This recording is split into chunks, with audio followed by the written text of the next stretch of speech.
So this is the final portion of our factoring notes. Factoring quadratic trinomials that do not have the a value equal to 1. Okay, so once again, factoring quadratic trinomials. Remember, a, b, and c are just numbers. And what we're going to be looking at is this type of trinomial, the x squared, x, and a constant, but where the a value is not equal to 1. There it says right there, where a is not equal to 1. Okay, so we're going to follow these 4 steps. It does seem challenging at the start, but the more you practice it, the easier it gets, obviously. So step 1 is to multiply a times c. What does that mean? Get this number, multiply it with this number, and get an answer. So let's try it. Let's look at this first one down here, and let's actually multiply a times c. We'll come back to those steps later. Let's just do this. Step 1, multiply a times c. And what would that be, guys? 6 times negative 3? Well, it's not like you could actually answer me. This is a video. Anyways, yeah, 6 times negative 3 is negative 18. And that is the answer to that first step. Now let's look at the second step. What does step 2 say? It says, step 2, think of the multiples of that answer that combine to give you the b value. Think of the multiples of that answer that combine to give you the b value. Okay, so we're going to be thinking about the multiples of negative 18 that combine to give us the b value, which happens to be negative 7. Okay, so you might want to make a list. In other words, what times what is negative 18 that if you combine gives you negative 7? So you might want to make a list. And I'm actually going to show my work, write down step 2, and I'm going to make a list of the multiples of negative 18. So negative 1 times 18. But if I add that, it doesn't give me a negative 7, it gives me 17. How about negative 2 times something? Negative 2 times 9, okay. How about negative 3? Negative 3 times 6, negative 4, nope. And those are all the possibilities of getting negative 18. Also, you could be switching the signs, like making that a positive and that a negative. Anyhow, let's go through these. If I add those, it's 17. That's not 17. If I add these, it's 7. And that is 7, but this is a negative 7, and this, if you were to add them, it gives you a positive 7. So you know you have the right number, you just have the wrong signs. So just change the signs. That's going to be positive, that's going to be negative, and that's the correct numbers you want for step 2. Let's go back to these steps and see what we do next. Step 3, it says use that pair of numbers to rewrite the value of b as 2 terms, giving you a total of 4-term polynomial. So this is where it gets a little weird. Step 3 is to use these pair of numbers to rewrite the b value as 2 terms. Okay, so right here we have 6x squared minus 7x minus 3. Instead of negative 7x, we want to rewrite it as these 2 numbers. Let me see if you understand what I'm saying. Let me show you what I'm saying. Step 3 would be to rewrite it. So I have 6x squared, and instead of the negative 7x, I'm going to write it as these 2 numbers. Okay, so let me write that as a plus 2x and also a minus 9x. And let's not forget about the very last term on our original trinomial, which is a minus 3.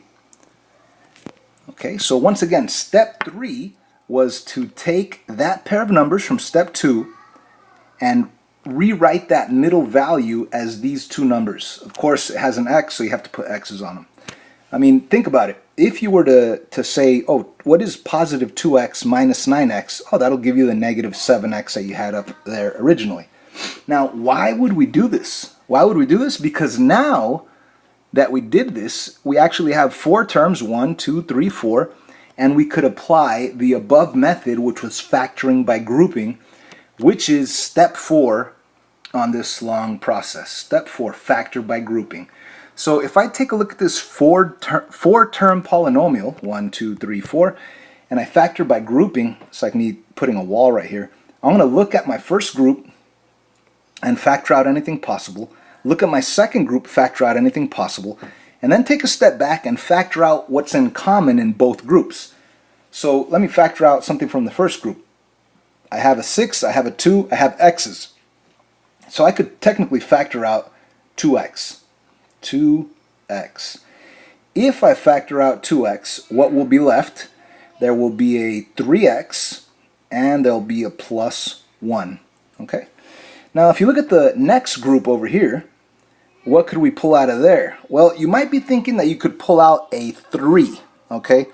But pulling out a 3 is not going to cut it. Now, what do I mean by that? Pulling out a negative 3 is what we want. Because if you pull out a negative 3, by the way, let me keep this wall right here for now. Okay, pulling out a negative 3 from there, what will that give us? Well, think about this. Negative 3 times what will take me back to that negative 9x? That'll be a positive 3, right? As a matter of fact, a positive 3x, right? I forgot to mention the x. So negative 3 times 3x will take you back to the negative 9x. Negative 3 times what will get us back to the negative 3? Well, that'll be a positive 1. And now you could take a step back and realize, well, my first group that I already factored has a 3x plus 1 in it. My second group that I already factored has a 3x plus 1 in it. So I'm going to take both of these binomials, 3x plus 1s, and I'm going to factor them out of the whole thing. Okay, so let me zoom out a little bit more and show that I want to pull out a 3x plus 1 out of the whole thing. And what's going to be left? There's going to be a 2x left over and a minus 3 left over. And ladies and gentlemen, we have factored, let me just write it the appropriate size. We have a 3x plus 1 and then a 2x minus 3. Once again, guys, we factored. In other words, 3x times 2x is that 6x squared. And then if you did 3x times negative 3x and 1 times 2x, you will get that negative 7x when you combine it. And last but not least, 1 times negative 3 gets you that negative 3. So we have factored. This is the answer. Now this is pretty hard to do. It's 4 steps, including the 4th step being a challenging factoring by grouping problem. So hopefully you guys take your time and get to know this. It's very important. It is probably the most challenging part of factoring quadratic trinomials. Shall we try another? Let's look at this one. I want to go through it quickly because I'm running out of time. A times C is negative 36. That was step 1. Step 2, making the list of negative 36. How could I get negative 36? Well, it's negative 1 times 36, negative 2 times 18, negative 3 times 12. We also have negative 4 times 9.